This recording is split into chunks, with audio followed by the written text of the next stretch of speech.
我是个女猎户，花10两银子就娶到了萧追，这个被流放的大官家公子。要说他有什么优点，那就是长得美，非常美。婚后我不让他回娘家，可后来他又变回了官家公子。他问我：阿秀，我们回京城好不好？我牵着他的手问他：那孩子还跟我姓吗？萧追来村里那天，10里8乡都震动了，只因他长得太好。我们村不是没见识的，作为几百年的流放村，隔几年就会有一批所谓的世家公子小姐送过来。他们刚来的时候，路上虽然也累，到底还没被经年累月的摧残，很多样貌都很好，但萧追还是好的太过分了。从那天起，我就盯上了他。我跟村长说：阿爷，要是萧家要卖他，我愿意出10两银子。朝廷仁义，3年前起准流放的人跟良民通婚，但正经人家是不敢的。谁知道以后会不会被牵连？只有实在人有毛病，嫁娶不上的才会出点彩礼钱，跟买断差不多。尤其是男人，只有入赘才有人拜。他们以后要日夜做苦役，把儿女卖出来得点银钱，对彼此都好。一开始或许觉得屈辱，卖着卖着也就习惯了。村长吃惊的抬头：10两这么多，花完你还剩家底吗？流放之地的村子，有点家财的都不带，平常1、2两银子顶天了。我回道：他长得太好了，我怕有人跟我抢。老爹临死前只有一个愿望，那就是我得娶个最好看的相公。他养我一场，全副身家都押上，也得满足他这个遗愿，不然下一次碰见这么好看的还不知道要几年。我以为刚来的落魄户总得吃点苦才能放下脸面，哪知第3天村长就来找我。他皱着眉道：那家虽然没说要卖的，但眼下有个契机，你现在过去或许能买到。我带着银子赶过去，才知道是什么契机。他家的老太君病了，需要钱看大夫，大孙女孝顺，自愿卖给一个又丑又老的官夫，可现在卖不成了。城里的黄老爷看上了他家最小的孙女，才12岁，这是那位黄老爷的癖好，家里的妾就没有活过16岁的，远近闻名。黄家在这座小城有钱，穷乡僻壤的地方，谁敢跟夫妇作对？放出风声不让其他人家买萧家的人，想逼萧家只能卖那个小姑娘。村长是个心善的，所以他通知了我。那黄府的人咱们可得得罪不起呀。村长您放心，萧家真是个大家族，男男女女的聚了好多人。一个瘦削的女人抱着一个小女孩，神情冷漠地说道：大丫头你们可以卖，但想要6丫头，我就带着她一起一头撞死。大嫂，这不是大姐如今卖不出吗？咱全家可都是被你家拖累的，娘病得就快死了，你再抓着小六不放手，是想不孝吗？听见这话，女人担忧地往里屋看了看，那里应该是有病人。姑娘去府里可是吃香喝辣的，夫人你就别担心了，我们老爷可是很会疼人的。娘，我不去，你救救我！你放开我小妹，不然我就对你不客气了。只逗得对面的人嗤笑一声，眼看着他双眼赤红就要冲上去，我一抬脚踹在那人的膝盖上，把孩子又抢了回来。哪里来的野丫头，连皇府的闲事也敢管？我是来买人的，谁要管你家的闲事？你也要买小六，买来干什么？我要买她，我缺个丈夫，我要娶她。娶相公，那不就是入赘吗？大嫂，这样可是你儿子萧家的根，哪有卖儿子不卖闺女的？你赶紧撒手，让他们把小六带走。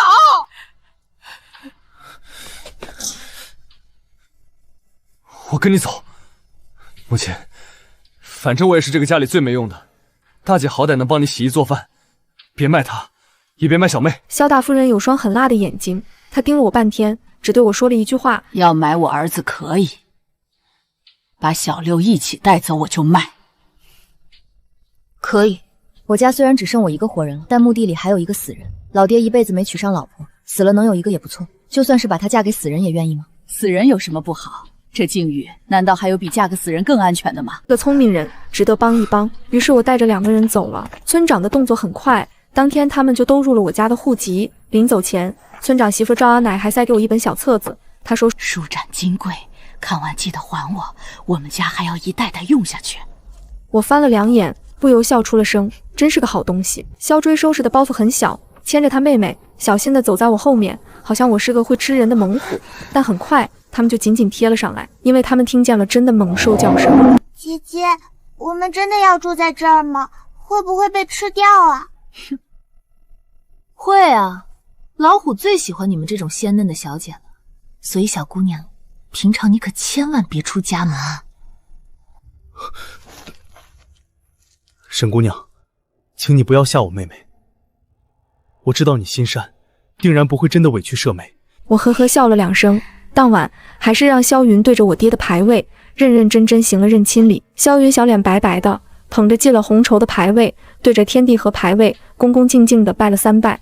从此，她就是我沈家的女儿，是我名正言顺的妹妹。至于萧追，我绑了手脚，塞住嘴，扔在椅子上观礼。我老爹的认亲礼不准有人捣乱。小姑娘哭得太惨，别哭了，我爹是个好人，以后你就是沈家的姑娘，没人能再欺负你。等将来你遇上了好人家，想嫁人了，姐姐替你备一份厚厚的嫁妆。萧追还要闹，我一把劈在他颈上，把他抱上了床。第2日一早，他叫嚷着：“沈秀，你为难一个孩子算什么能耐？有本事出我来！”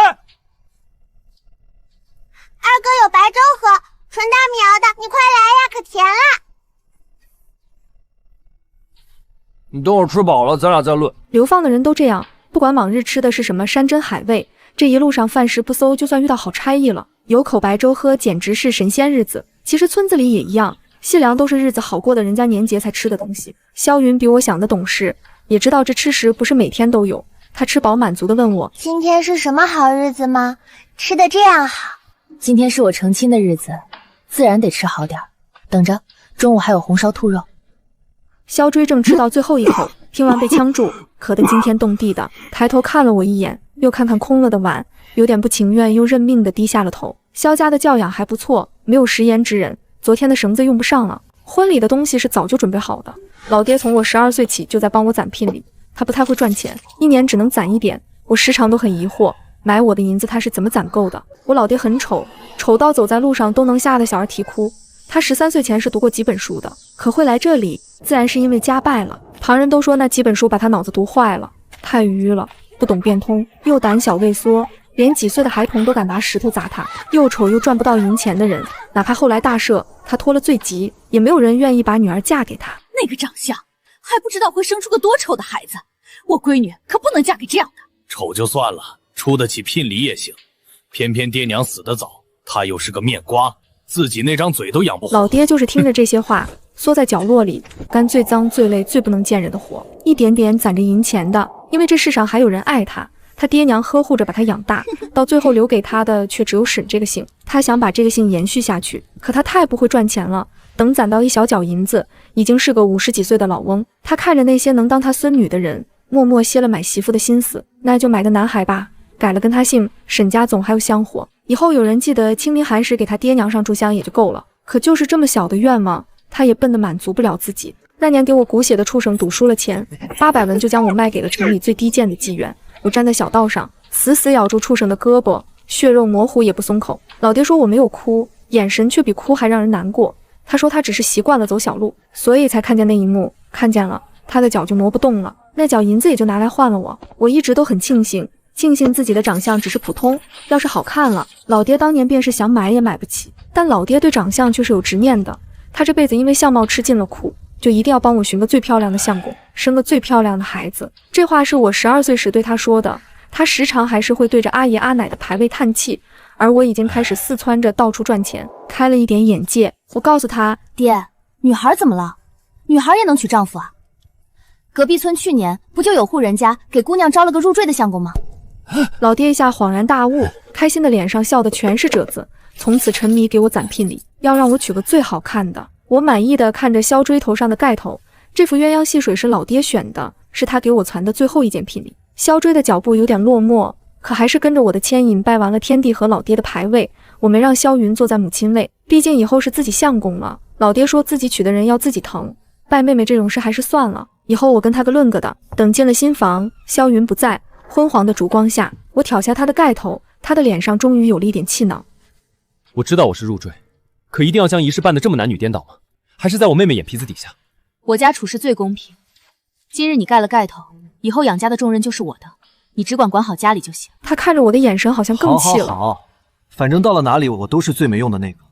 那今晚的洞房花烛，你自己来吧。我看着他修长的身体，喉头动了动。赵阿奶给的那本册子《百日里》，我已经仔细翻过了。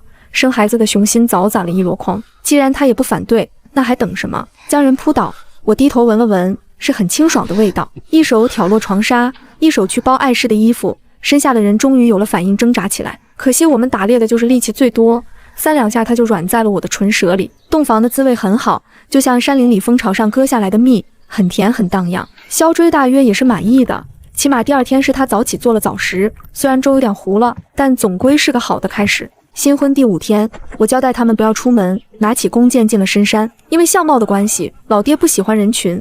自从我发现自己力气格外大，很适合拉弓箭起，家里主要就是我在赚钱，所以我做主把家安在了山里。老爹最后那几年，我让他过得很安心。其实我跟他都没什么遗憾，毕竟我遇见他的时候他就老了。他走的时候是个午后，正猫冬的时节，晚时给他蒸了腊肉，配了点小酒，吃饱喝足，坐在炉火旁正暖着。就在没睁开眼睛，无病无痛的，是福气，就是太没预兆了。偶尔看着只剩我一个人的房子，有点想他。现在家里又填满了人，有活气了就得有粮食，我的存银大半给了萧家，得赶紧在大雪封山前存够过冬的东西。人说靠山吃山，村里人也不是傻的，外围的野兔野鸡总是最快被猎绝，要想找好的野物，还得进深山。想着他们包裹里那薄薄几件衣服，再想到今年棉花的价格，这次我又进得更深了点。运气不错，碰上了只傻狍子，狍子肉最是咸香，也卖得上价钱。就是回头的时候运气不好，碰上了只狼，搭弓晚箭。我戒备地看着他，寻住时机上了树，还是被他蹭了一爪子。到家的时候，萧云本来献宝一样跑出来迎接我，说他哥把饭蒸糊了，还是他抢救回来的。可看见我胳膊上的血痕，跟变脸一样。金豆子说掉就掉，你这是怎么弄的？二哥你快出来，你媳妇儿受伤了。我不让他叫我嫂子，他就叫我二哥媳妇儿。萧追听见叫喊，手里还拿着碗就跑了出来，看见我的伤，一句话不说，闷头就往门外走。好一会儿才带着一把草药走进来，嘟囔道：“你说你养家，还以为是个多厉害的，结果才1天就挂了彩，真有出息。”边说边把我扯进房间，脱了外衣给我上药。我看着那些草药问道：“你懂医术？做猎户哪有不受伤的？金疮药太贵。”我囫囵认了几种止血的药草，恰好都在他采回来的里面。他的脸瞬间垮了下去。不会，那种会丢萧家脸的东西我不会。行了吧，这几天我们都在研究生孩子，他对我亲近了不少，一下发火，我摸不着头脑的望着他，他也意识到失态，丢了句他再去打点水就出去了。二哥媳妇儿，你不能跟他提学医的。房门外，萧云那个小脑袋伸了进来，一脸紧张地对我交代道，然后像倒豆子一样把他二哥的老底倒了个干净。原来我这个美人相公还是个出了名的纨绔。我们萧家是清流世家，大哥更是5岁开蒙，17岁就中了进士。偏二哥是个清新脱俗的，书读不下去几句就爱捣鼓草药。他12岁那年想偷偷拜太医院的院正为师，我娘打折了3根棍子，打得他卧床了大半年才算消了他的心思。可他真不是读书的材料，去年都18了，连个童生都考不上。娘看中的闺秀一个也不肯嫁给他，二伯母还天天编排他是个在家吃干饭的米虫，被有些讨厌鬼传的满京城都是。我不解地问，你娘为什么打他？会医术不是很了不起吗？村里太穷，连赤脚大夫都留不住，我懂点草药都能让村长阿爷对我客气几分。小姑娘挠了挠头，京城跟这里不一样，学医虽然也能当官吧，但那是伺候人的，我也说不好。娘说那属于将，在读书人眼里是不入流的。我忍不住吃了一声，可如果当初他学了，起码你家不用卖了你们去请大夫，你说你娘后悔吗？萧云眼里包了泪，我娘也不想卖我们的，我告诉你这些是想让你跟二哥好好过，你怎么欺负人呢？说着抹着眼泪也被我气跑了。他跑太快，站在门口偷听的萧追没来得及走，视线就跟我撞了个满怀。他顿了顿，才哽着声问我，沈秀，你真的觉得学医很了不起吗？我指了指胳膊上的伤，你看他都不流血了，这还不够了不起吗？从那天起，萧追有点不一样了。从前我跟他说洗衣做饭这些家务都归他，他做的不情不愿，可现在都贴着心在安排，不管我什么时辰打猎回来，总有一口热食等着我。饭不会再煮糊，腌肉等山里人必备的手艺也认真跟我学，就是我偶尔被抓坏的衣服，他也跟萧云学着帮我补。剩下的时间，他就全耗在家附近的山里，采所有他认识的草药，炮制好，装在袋子里存着。萧云问他在干什么，他嘴硬地说，他要死了就没人赚钱了，不得给他备着点药以防万一啊。我好笑地摇了摇头，我相公哪里都挺好，就是嘴长得硬了一点。有一日我去城里卖野味的时候，看药实在囤得太多了，就顺手带了一包去药铺，若能卖出去也算多个营生。药铺的掌柜见到那包药，却眼睛都亮了起来，主动追问道，小娘子是懂药力吗？家里可还有炮制的这般成色的药材？我们药铺全都收。我疑惑地问道，最近药材很紧缺吗？刘大夫不做了，孟城地处偏僻，气候恶劣，不然也不会沦为流放之地，所以他人口也少。几年前有个姓刘的太医家族流放过来，一座城的药便够用了，这是所有流放村不成文的规定，有赚钱才能的。比如刺绣，很多官家小姐手艺都不错，她们的绣品就会被官府包办，拿到其他城去卖，以换取流放的日子好过一点。但若被发现私下交易，那就没有好果子吃了。像太医更是能救命的本事，通常来一个人就被县太爷承包了，手艺则是被最有背景的药铺揽过去。掌柜叹了口气，可不说呢，他老人家运气好被召回，下个月就要回京了。咱这地方势单力薄，太医这种抢手货，下一次轮到我们城还不知道什么时候。我点了点头，大招东西南北都有流放的地方，太医这种紧俏的也是要靠抢的。可看掌柜对药材的满意程度，说不定这是萧追的机会。我伸出5根手指，家里还有5包这样的药材，您要的话，后期我们还能接着做，就是不知道这价格怎么定。掌柜惊喜地看着我，略一思忖道：这样，我们按药材来，常见的我按15文1斤收，少见一点的20文，再珍稀的，到时候看情况论价，如何？草药的珍稀程度怎么分我是不知道，但带来的那一包却扎扎实实换了100文钱，赶得上2只野兔的价格。糙米4文1斤，能买我们3个人半个月的口粮。回去的时候，除了棉花棉布，我还顺手给萧云带了几朵头花。12、13岁的小姑娘，俏一点好看。她开心地跟我说谢谢，我指了指萧追，连你二哥一起谢吧。他的药也卖出去了，以后家里多个进项，我才舍得给你买几朵。萧追面上一喜，真的卖出去了，我也能赚钱了。我把100文递给他，拿着吧，第一次赚的钱，做个纪念。我赚到第一个铜钱的时候也很开心，老爹帮我串起，一直挂在脖子里。萧追精挑细选了一枚他觉得长得最好看的，把剩下的推回给我。打猎太危险了，以后我来养家吧。我笑了笑，你以为采药就不要进山啊？咱家是我采了好久才找到的一块安全地方，除了周围你们哪儿也不许去，被狼叼了我可找不回来。很天真的话，却足够暖人的心。萧追还要说，萧云却先开了口，这头花真好看，好想给大姐姐一朵。二哥，你说娘不会再卖大姐姐了吧？萧追的眼神暗了暗，转问我想回去看看他们，行吗？相处这些时日，我已经知道萧家的大概情况，他们是被他惊才绝艳的大哥带累的流放的。萧家有3房人，他们是大房，家里4个孩子，只有那个大姐姐是妾生的。富贵的时候，萧大夫人待她并不苛刻，萧云还是跟在她身后长大的。可落难了，她就成了最容易被放弃的那个。大部分人的骨肉天性如此，虽残忍，也是寻常。萧追和萧云总记挂着，我却不愿让他们回去。萧大夫人临走前看我的眼神让人觉得不安，好像我是个强盗，她总有一天要把被抢的拿回去。我含糊道：山里出去不方便，我替你们跑一趟，再捎些银钱过去。萧云去了我的脸色，把头花递给我道：那你把这个带给大姐姐，她最爱摇黄色了。萧追也看了我一眼，不大开心地拎着我的剑去了院子。等我追出去，他正在耐心地给我打磨箭头，边磨边抱怨道：我就算入赘，又不是卖给你家了，回个家都不许，那放我出去赚钱总成吧？你是真把我当女子了吗？女子怎么了？我12岁就开始养家了，我们家可没这种歧视谁的传统。以前不知道你的本事，你让我再想想稳妥的办法。你跑不快，进山采药太危险了。他抬头打量了我半晌，判断我的话是真是假，然后突然眯着眼睛问道：沈秀，你当初为什么来我家买我？10两银子对普通老百姓来说可不便宜。我笑着摸了摸他的脸，因为你美啊，相公，家里虽然没镜子，但我可以打盆水给你照照。他脸刷的一下红了，打掉我的手道：不害臊。又想到什么紧张的说：你去见见我娘就行了，其他人尤其是男人就别见了，眼皮子这么浅，再被别人给迷住了，就你赚的那点可养不起第2个了。那箭头给你磨好了，建立了射猎物也把握大一点，保命的东西都不上心，还要我天天检查，絮絮叨叨的，真像老爹还在的时候。我给萧家带了一大块猪板油，油渣可以解馋，猪油也能让他们冬天更好过一点。萧追他二伯母咽着口水，一刻也没耽误的拎去了灶上。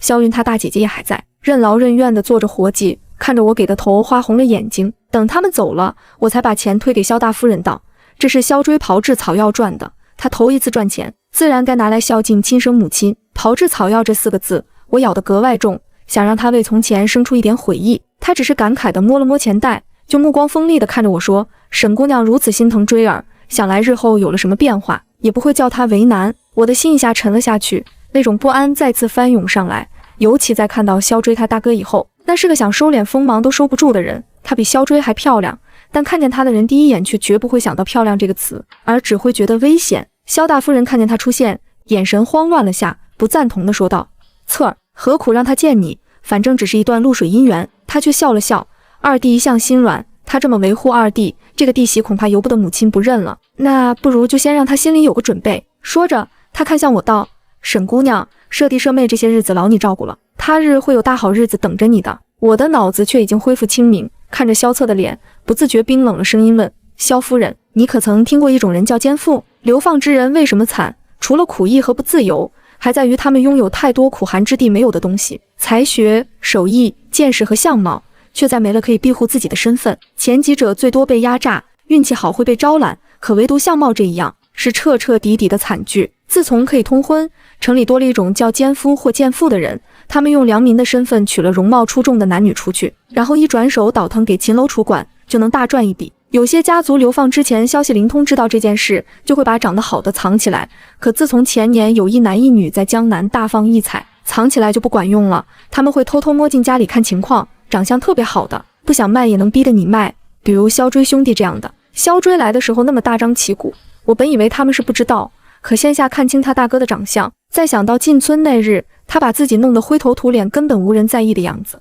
他们根本是在拿萧追做饵，让人注意不到更出色的萧策，把精力都耗在萧追身上。要不是萧云先出了事，我来得够早够巧，要不是我住在深山，连村长也不知道我家具体位置。萧大夫人听懂了我的问话，仍旧面色不改道：云儿是女子，被搓磨就没活路了。侧儿善谋划，能带我们回京，只有她能用了。我不只是她一个人的母亲，她重长惜幼，可只有萧追这个排中间的，只比那个庶出的姑娘重要一点，第二个就被拿来牺牲。既然他们都觉得她不重要，那就留给我吧。我的脑子里突然冒出这个念头，然后一发不可收拾的蔓延，我想把萧追留下来。我听懂了这对母子的言外之意，萧策的谋划成功了，他们快要能回京了，他们要带萧追走，可凭什么？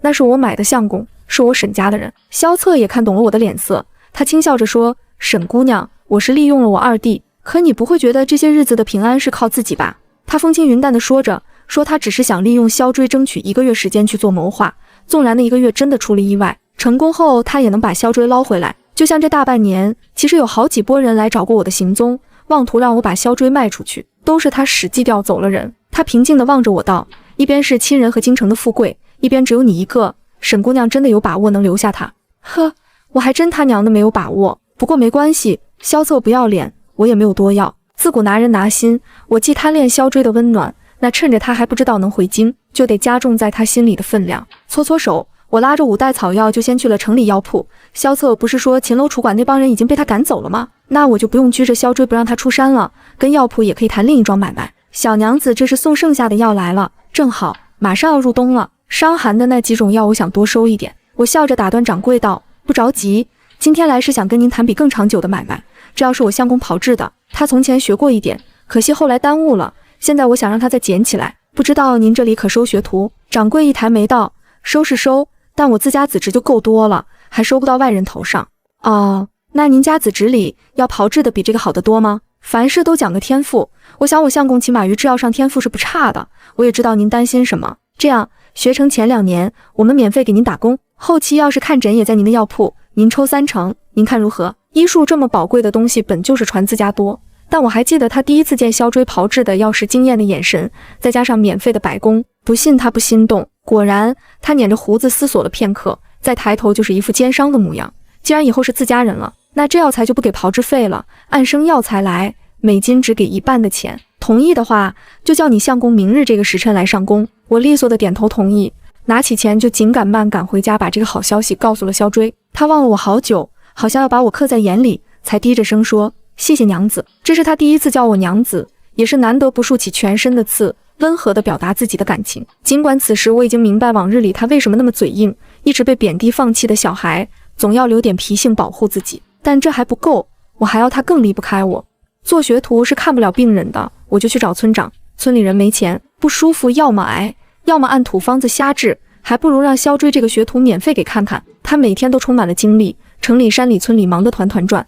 原来那位刘太医就是他曾经想拜师的院正，他们只剩1个月的师生情谊，他很珍惜。等到村里那些干瘦的手拉着他一个劲叫他神医活菩萨的时候，他眼里的光亮更是能把人灼穿。不好意思又掩不住骄傲道：不过是些小病小痛，我还没出师，离神医还早着呢。真像个终于吃到糖的小孩子。直到大雪封山，彻底出不去了，他才有时间留给我。萧云撅着嘴说：你们都是大忙人，天天留我一个人在家忙活，还把我当长辈吗？日子就是这么奇怪的东西，刚来时还不肯承认，现在惯会拿着长辈名头压人的。肖追拿出一副很小很小的银耳钉，才把他哄得笑着走了。等只剩我们俩，他扭扭捏捏地拿出另一对道：药材掌柜压了价，等以后出师了，我一定给你买全套头面。我嘿嘿笑了2声，一把人压下。等什么以后，头面哪有你俊俏？肖追，我们来生个孩子吧。屋外寒风呼啸，屋内一世春光。行至最后，我在他耳边低声问说：你是谁的人？他蒙着一双眼，下意识道：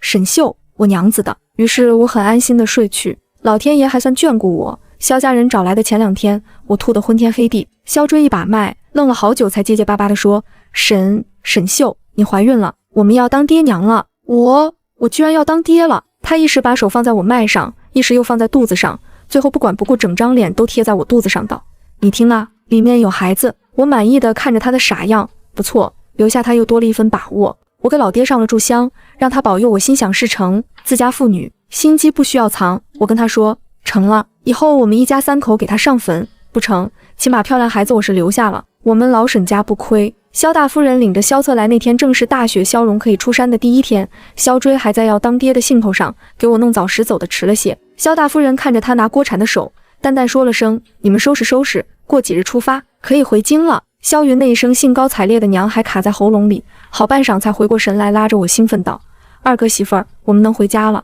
再也不用算着钱过日子了。等回去了，你住我隔壁院子好不好？我没回答，转头看向萧追，他有些茫然地说：我在家的院子不大不小，按惯例会给我们配8个丫鬟，8个小厮，孩子生下来就有奶娘，日常开销都是府里出，每月你还有5两银子的月钱，这种日子你喜欢吗？5两银子是我追鹿臂狼在山里跑大半年才能赚到的，果然如萧策说的那般富贵。我只摸着肚子问他，用你家的钱养，还保得住这个孩子姓沈吗？我们如今已是恩爱夫妻，老爹的事自然早告诉过他，像是松了一口气。他眼里的迷茫散去，肯定地回答萧大夫人道：娘，我是入赘的，只能跟着媳妇走，你们回吧，我就不回了。入赘2个字刺痛了萧大夫人，她的脸上终于有了情绪，哀伤地说：是不是他跟你说了什么？娘那时候也是没办法，但凡有，你也是我身上掉下来的肉，我宁愿是自己遭罪。我赶紧冲萧夫人摇头，那件事我从没打算告诉萧追，我不想他知道又被放弃了一次。萧追疑惑地看着我们的互动，突然笑了：沈秀，你别摇了，我这么笨，是猜不出娘他们又做了什么的。这世上大概只有你才会花这么多心思想留住我这种庸才。他看懂了，看懂我这些时日在做什么。我回道：笨怎么了？我老爹更笨，要不是那份胆小傻气，我还未必要你。从第一面起，我就知道他不是世人眼里的大丈夫，可我要萧策那种大丈夫做什么？还不够被他卖的，我只喜欢这种傻子。既然知道自己笨，做大哥的就帮你做决定了，回吧，带着沈秀一起。萧这个姓不会辱没你的孩子的。从进来就没开过口，一张嘴就想决定整个局面。萧策一挥手，屋外突然闯进好多精壮的汉子，显然他一开始就没想商量，真是个独断专行的当家人。可惜我也是个独断专行的当家人，比那些人更快的。我用剑抵住了他的喉咙。萧大人，活着回京了，你那些谋划才有用，为个在你眼里不成器的弟弟，不值当。萧策笑了笑，我毕竟是他大哥，他会恨你的。我也笑了笑，我毕竟是他娘子，哄一哄会哄好的。他似乎不信我真的敢，于是我把剑往前伸了伸，有鲜血流出。萧追赶紧喊道：沈秀，你等等，让我跟他说几句。大哥，我问你，若我跟你回京了，是不是这入赘就不算了？我可还能学医？萧策的眉头蹙了蹙，还是如实回道：不能，萧家不能有赘婿，也不能有医将，或许很久以后可以，但现在不行。这里发生的一切我都会掩盖掉，如果你不跟我们走，我就只能宣布你死了。听上去他回京要做一件很大的事，大到整个家族不能有一点出格的事，这样的事一定很危险。我眯了眯眼，脑中生出一个主意。萧大人，听着你带我们回京也只是多养2个米虫，不然这样，我们谈笔生意，谈成了，或许大家就都不用为难了。萧云抢着回道：二哥媳妇儿，你说，你赶紧说，你跟大哥这样我害怕。我放下剑，走到萧策面前道：大伯哥，其实你对回去要做的事也没有把握吧？那不如稳妥点，你留下萧追，若有一日萧家没了，我答应你，我会再生一个姓萧的孩子，如何？像他这么心智坚定的人，利益永远比感情有用。我再告诉他，我是一条后路。闭眼思索片刻，他再一挥手，窗外那些汉子又悄无声息地消失了，仿佛刚刚的一切都没发生过。他向我一拱手道：那我这个不成器的弟弟就托付给弟媳了，只是我要再加一条，若真有那一天，我会尽量送云儿也回来，到时候就拜托了。你看这世上的人好不好，可真是难说。萧云又在山里赖了几日，走的时候哭红了鼻子。萧追的情绪也很低落，那毕竟是他的家人，但很快他就没心思想这些了。我的月份大了，近1年都进不了山，家里那点银钱都要一点点算着花，他只能更用心地搜罗能找到的草药。萧策说了，他不会帮我们，只有我们能自力更生，才有资格说自己能成为萧家的后路。日子过得忙忙碌碌的，一点也不轻松。偶尔我会想问他后不后悔放弃从小的富贵日子，陪我养大一个姓沈的孩子。可沈朝阳满月那日，他喝了点酒，抱着我又哭又笑道：“阿秀，真好，我们能靠自己养大这个孩子，谢谢你，谢谢你们需要我。”那一刻我突然懂，他给了我家的温暖，我给了他从小就没人给过的肯定和在意。我们是这世上最天造地设的一对，未来很多年，我们会一直这么携手走下去。